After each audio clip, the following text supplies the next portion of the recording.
देवेंद्र सरिता गंगाधरराव फडणवीस ईश्वर साक्ष शपथ घेतो की कायद्याद्वारे स्थापित झाले आहे अशा भारताच्या संविधानाबद्दल मी खरी श्रद्धा व निष्ठा बाळगेन। मी भारताची सार्वभौमता व एकात्मता उन्नत राखीन।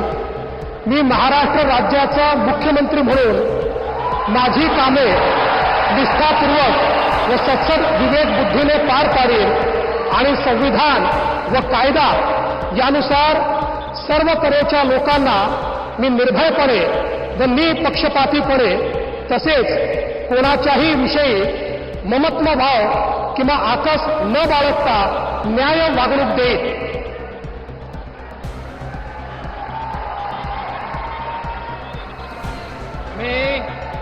मी देवेंद्र सरिता गंगाधरराव फडणवीस ईश्वर साक्ष शपथ घेतो की महाराष्ट्र राज्याचा मुख्यमंत्री म्हणून माझ्या विचारार्थ आणली जाईल किंवा मला ज्ञात होईल अशी कोणतीही बाब असा मुख्यमंत्री म्हणून माझी कामे यथायोग्य पार पाडण्यासाठी आवश्यक असेल ते खेरीज करून एरवी मी कोणत्याही व्यक्तीला किंवा व्यक्तींना प्रत्यक्षपणे व अप्रत्यक्षपणे कळवणार नाही किंवा त्यांच्याकडे उघड करणार नाही।